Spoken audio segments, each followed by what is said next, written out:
سلام بچه‌ها، تو این برنامه می‌خوایم در مورد تفاوت بین مردم ایران و ترکیه صحبت کنیم. سحر هم با منه. سلام عرض میکنم، امیدوارم که خوب و خوش باشین.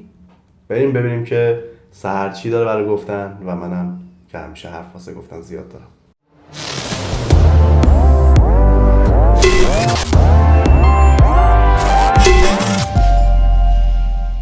خب تو ترکیه وقتی که شما وارد میشین یه سری چیزای اولیه توجه شما رو جلب میکنه. مثلا یکی از اون چیزایی که من خودم شخصا زیاد خوشم نمیاد این هستش که اکثر ترک‌ها حدود شاید 90%شون از سنین پایین شروع میکنن به سیگار کشیدن و توی اماکن عمومی هم این قضیه رو رعایت نمیکنن که مثلا توی صف بانک یا دم مثلا صف اتوبوس و اینها سیگار نکشن. دائما در حال کشیدن سیگارن و این قضیه برای کسایی که سیگاری نیستن مثل من خیلی در واقع اذیت کننده است. مسئله بعدی چای خوردن هاشونه که بیش از حد به نظر من چای رو دوست دارن. سیگار و چای یکی از قسمت های جدا نشدنی از اونهاست. بعد از هر وعده غذایی بلا فاصله چای میخورن، در صورتی که ما معتقدیم که خوردن چای ویتامین های غذا و به خصوص آهن در واقع گوشت رو از بین میبره. اگر یه غذای گوشتی میخوریم سعی میکنیم که تا 2-3 ساعت چای نخوریم، ولی ترک‌ها بلا فاصله، ترک‌های ترکیه بلا فاصله بعد از اینکه غذاشون تمام میشه سیگار رو میکشن و بعد چای رو هم همزمان باهاش میخورن. من از کمبود نون لواش و سنگک رنج میبردم و واقعا خب اکمکشون هم خیلی زخیمه و واقعا من یادم فقط این نونا رو نون باگت زمانی که میرفتیم پارک ملت و پارک سایی و 13 در ساندویچ درست میکردیم خب مثلا جذابیت داشت، ولی اینی که هر روز مثلا حتی صبحانه تو با این نونا شروع بکنی اصلا خیلی سخت. و جالب اینجاست که خمیر نون رو وقتی در میاری بدشون میاد، یعنی میگن توهینه، در حالی که ما خمیر نون رو حالا نمیدونم شاید شخصی باشه، خیلی از ایرانی‌ها هم شاید بخورن، ولی من اکثر ایرانی‌ها رو میدونم که خمیر لای نون باگت رو نمیخورن و بیرون میریزن، اما اینجا خمیرش رو هم میخورن. من سر یه دونه کار رفته بودم توی شرکت شیشه بری، اول که اومده بودم توی ترکیه یه کارخونه شیشه بود، اونجا خمیر نون رو در می آوردم. نمیدونستم که این جزء فرهنگشونه، بد میدونن. خمیر نون رو در می آوردم، دور نون رو میخوردم، سر همین اخراجم کردم از کار. اسراف بیرونم که میگه همش نونا رو میخوره، خمیر رو میریزه بیرون، ضرر میزنه به شرکت، انداختنمون بیرون. تنوع غذاییشون هم زیاد نیست. غذایی زیاد نیست و غذاها معمولا توش ادویه و اینا استفاده نمیشد.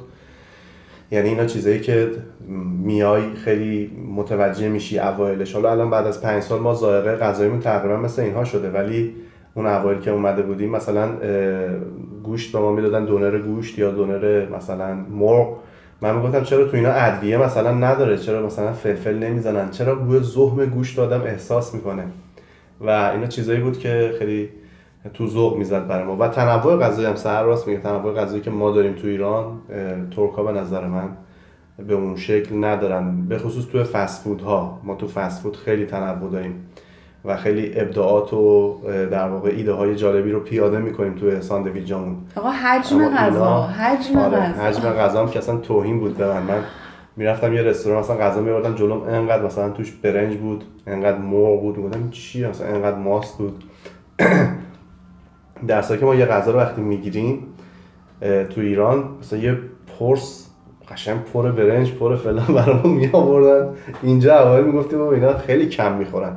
و خیلی جالبه که اکثر قشر کارگرشون یه دونه سیمیت، یه نون گرد کنجدیه که اینجا میتونید تماشا کنید، نون گرد کنجدی رو با چای میخورن، این میشه صبحونه شون. حالا لاش یه ذره پنیر میذارن، بعضی با شکلات میخورن، این میشد صبحونه شون. درسته که ما بابا یه دونه سنگک تو ایران میگرفتیم میآوردیم، نون بربری با تخم به اصلا یادم اومد که اصلا چه دورانی بود. و بازم سیر نمیشدیم 2 ساعت بعدم دوباره نهار گشنمون بود. اما اینجا نه، اینجا اینجوری نیست. یه چیزی که خیلی اذیت میکنه پوشششون هست. چینگنه هاشون رو میگی؟ مثلا ما شاید الان چینگنه رو هم اینجا بهتون نشون میدیم. این چینگنه توی ایران شاید مثلا توی روستاها مثلا این پوشش ها رو ببینیم، ولی الان مثلا توی شهر استانبول واقعا یه تیپایی میبینی هنوز مثلا فکر میکنی مثلا 50 سال پیش ایران هم شاید اینجوری نبودن واقعا. بعد یه مورد بعدی که خیلی آزاردهنده است بوی عرقی که میدن، مخصوصا توی وسایل همه که اینجوری نقلیه نیستن عمومی. تو نه ایران هم خب همین نیستن. تو ایران هم مردم بو عرق خیلیاشون میدادن، همه هم اینجوری نیستن، ولی آره نظافت فکر کنم اونم شاید به خاطر اینکه انرژی گرونه اینجا. بعد تو بحث مردها رفتارشون با خانم‌ها چه جوری بوده با تو؟ من فکر میکنم شاید تقصیر خود ما خانم ها هستش که شاید من چیزایی که حالا دارم میبینم مخصوصا به خاطر گرونی و وضعیت بد اقتصادی که الان موجوده، همیشه همه جا دنیا هست، خیلی میبینم که خیلی راحت خانم ها تن به حالا خیلی از مسائلی میدن که واقعا نظر ترکا راجع به ما برگشته، یعنی همه رو به یه چشم نگاه میکنن. یه چیزی که خیلی برام جالب بود این که قدیما یادم مثلا ایران که بودی جلو پای خانوما ماشین ترمز میکرد، اینجا هم همین جوریه. جلو پا ترمز کردن؟ آره مثلا خیلی واسم ایرانی نبوده؟ نه خیلی عجیب بود. اینجا هم اینجوریه و خب اینجا آدم بیشتر میترسه.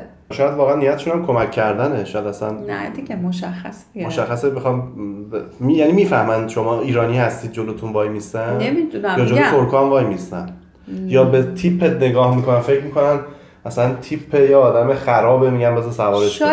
شاید چون ما ایرانی‌ها خیلی مثلا آرایش میکنیم یا مثلا حالا تیپ‌های متفاوت قشنگ میفهمن، از چشم و ابرو میفهمن که تو ایرانی هستی. خودشون اینقدر آرایش نمیکنن، اینم بهتون بگم. نه خودشون آرایش نمیکنن و یه حسن بزرگی که هستش تو این کشور واقعا میگم، یعنی اینجا یه روزی حوصله نداشته باشی میکاپ بکنی یا یه قیافه ساده مثلا بخوای بری بیرون، یه لباس خیلی ساده راحت بخوای بری بیرون اصلا عذاب نمیکشی. مدل چینگنه بخوای بری بیرون، نه حالا چینگنه، یه مدل ساده راحت اسپورت. آره اینجا رو مد هم نیستن که مثلا این مد حتما باید امسال صورتی بپوشیم.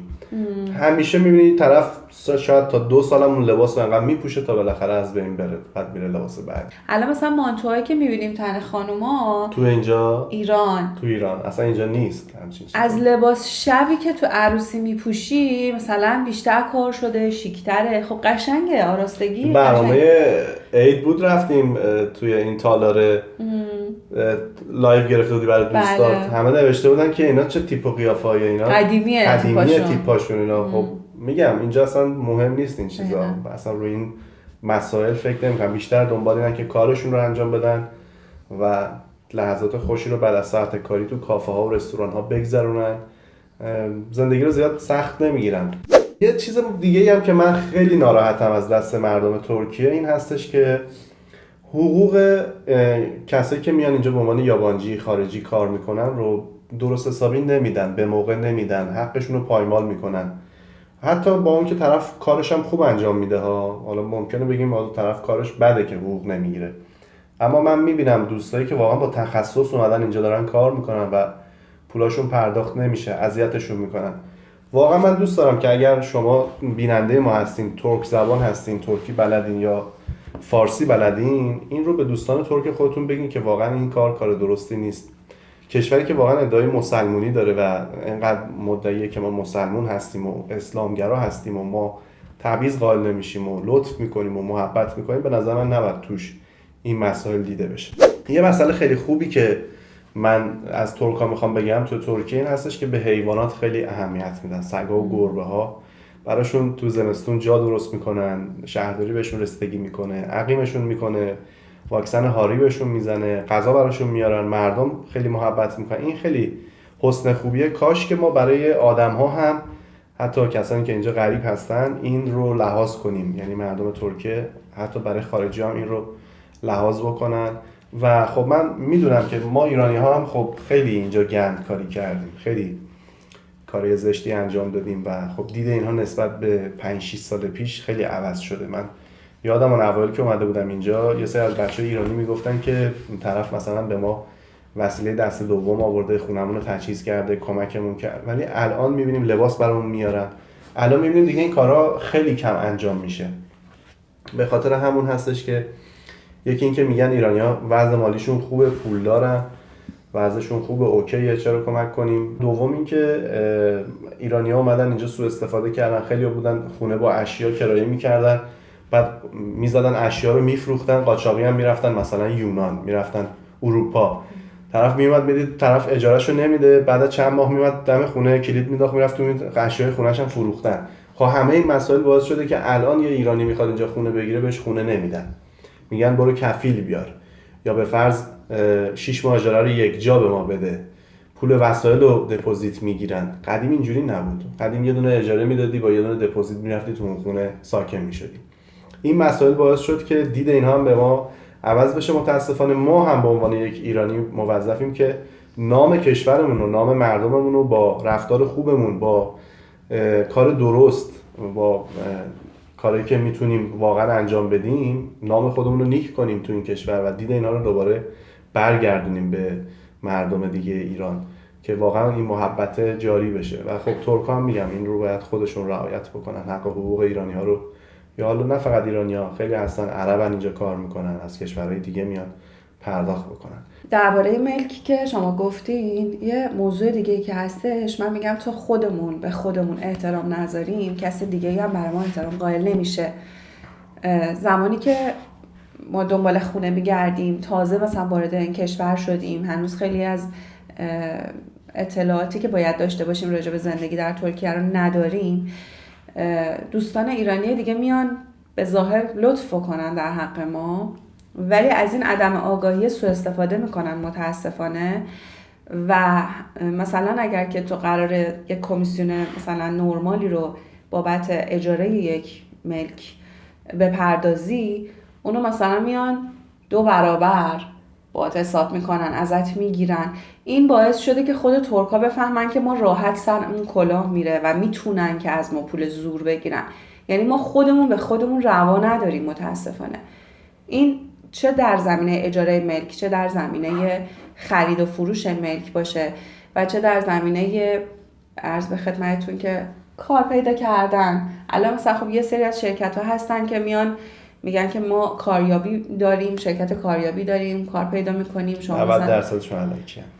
بعد مثلا طرف شاید واقعا 1 ماه هم بره سر کار، بعد دیگه اصلا نخوانش. اصلا کاریابی‌ها که یه جور کلاشیه، با سابکارهای ترک هماهنگ میکنن، میگه تو طرفو میارم کار میکنه واسه کارتو انجام میده، حقوقش هم نده، یه بهانه‌ای هم بندازش بیرون. طرف از ایران میکشونن تا اینجا، یه پولی هم اون کاریابه گرفته از ایرانی هم به امید اینکه اینجا میان بهش جا میدن، مکان میدن، کار میکنه، پا میشه زندگیشو میفروشه، پا میشه میاد اینجا، 1 ماه 2 ماه میره سر کار، مجانی هم واسه اینا کار میکنه، آخر میندازنش بیرون. ایرانی کاریابه میگه به من ربطی نداره دیگه، من شما رو فرستادم سر کار، می‌خواستی درست کار کنی، به بهانه‌های مختلف طرفو اخراج میکنن. واقعا نباید پل‌های پشت سر رو آدم خراب بکنه، این کارو نکنید. آره من معتقدم، به من خیلی پیام میدن که ما می‌خوایم زندگیمون رو بفروشیم، مثلا یه دونه ملک داریم بفروشیم بیایم اونجا خونه بخریم. میگم خب چی بلدی؟ کار بلدی؟ زبان بلدی؟ چه چیزی میتونی؟ میگه هیچ. میگم همون ایران برای شما بهتره، چون ببینید اینجا شما زبان بلد نباشین، سرمایه نداشته باشین، اصلا به درد شما نمیخوره. اینجا میخواین بیاین از صفر دوباره شروع کنید دیگه، همون پولی هم که دارید از دستتون ممکنه بره. به نظر من کسی که میخواد بیاد اینجا، اگر میخواد زندگی طولانی مدت داشته باشه، باید واقعا یه سرمایه خوبی پشت دستش داشته باشه و زندگی ایرانش هم خراب نکنه، که اگر نتونست بتونه برگرده بره کشور خودش، نهایتا خونه‌ش هم اینجا داره دیگه، حالا درشو میبنده میره و ماهیانه هم عایداتشو پرداخت میکنه، که چقدر هم اینجا عایدات خیلی زیاد هست، مبلغ خیلی عایدات گرون شده، مخصوصا امسال دیدی میگفت 100 تا 150% بعضی چیزا افزایش قیمت داشته توی 100 تا 150% میگفتش که پول برق اینجا اضافه شده، بعد شما بپردازید. برق مجتمع رو تقسیم میکنن به کل واحدها دیگه، گرمایش هدر رفت ساختمون، واحدهایی که در واقع سیستم گرمایشون قاچاقیه، اینا مصرف دارن، میگن هدر رفت گرمایش، اینا رو از همه واحدهای دیگه میگیرن. خیلی به من میگن ما فقط میخوایم بریم دیگه، نمیدونیم بعدش میخوایم چیکار بکنیم. این بزرگترین اشتباهه. ولی با برنامه‌ریزی بیاید، با سرمایه درست بیاید، درست خرید کنید، جای درست، ملک درست بخرید، در واقع سرمایه گذاریتون رو توی نقطه درست انجام بدین، با فکر باشه، با مشاوره درست باشه، چرا که نه، میتونه آدم پیشرفتم بکنه. خیلی از سرعت اینترنت تو ایران ناراحتن، پا میشن میان اینجا. من خیلی از دوستای دور و برم تریدرن، ترید میزنن، فارکس کار میکنن، خیلی هستن تو شبکه‌های مجازی مثل یوتیوب و اینستاگرام اینا هستن کار میکنن، اومدن اینجا. من بر همین نمیرم ایران الان، به خاطر سرعت اینترنت. سهر یکی از اون افرادی هستش که اینجا چندین پیج اینستاگرامی داره و همه پیجاش هم بالای 200 هزار تا فالوور داره و خودش میگه مثلا ایران یه مدت رفته بود اذیت شده بود، میگفت نمیتونم با این سرعت اینجا کار مثلا از پاشو دوباره اومد ترکیه و اینا مسائلی که خب اینجا به نظر من اگر که بتونید از این طریق‌ها بدون اینکه کار کنید برای کسی کارفرمای خودتون باشین، خب خوبه که درآمد اینجوری داشته باشید. ولی بخواید برای دیگران کار کنید، میگم حقوقتون رو ممکنه ندن، اذیتتون بکنن. این مسائلی که همیشه من سعی کردم مطرح بکنم براتون. حرفی حدیثی نیست، خداحافظی. چرا از سرسبزی‌های ترکیه هم بگیم؟ ترکیه واقعا کشور زیباییه. از لحاظ سرسبزی، از لحاظ جاهای دیدنی واقعا زیباست. تابستون بشه تابستون. یعنی باید یه 200,000 لیر بذاری تو جیبت بری کل کشور رو بگردی. سالم بودن غذاشون، سالم بودن مرغ، گوشت، این مواد خوراکی بسیار. خیلی بالاتره. آلودگی هوا اینجا نیست به اون صورت، بارندگی و اینا وفور نعمت، لحاظ بارش برف و بارون اینا خب خیلی چیزای خوبیه، حسنای خوبیه که اینجا داره، کشور ترکیه داره. پول رو خیلی دوست دارم، این موضوعی که بعد هیچ وقت فراموش نکنم. یه برنامه‌ای بود من چند وقت پیش نگاه می‌کردم تو یوتیوب، یه نفر با ترکا مصاحبه کرده بود در مورد ایرانی‌ها. خیلی‌هاشون میگفتن ایرانی‌ها ما فکر می‌کنیم خلافکارن، اینجا میان یعنی اینا انقدر پول دارن و خرج می‌کنن، اینا پول خلافه، پول راه درست نیست. مرسی از اینکه همراهی کردید ما رو. سال 2022 یا هم 1401 امیدوارم که سال خوبی باشه براتون. امیدوارم که اتفاقات خوبی بیفته و واقعا امسال سال شما باشه. سال ببر، سال منه و امیدوارم برای منم اتفاقات خوبی بیفته. مثلا آرزو کنید و آرزوهای خوبتون رو برامون زیر کامنت کنید. اگر برنامه‌ای می‌خواید براتون بسازیم اون رو هم بنویسید که در مورد چه چیزایی صحبت کنیم براتون. تا یه برنامه دیگه خداحافظ. خدا نگهدار. صحبتی اگه ندارید هم خداحافظ. مرسی، خیلی ممنون. قربونت، خداحافظ. خدا نگهدار.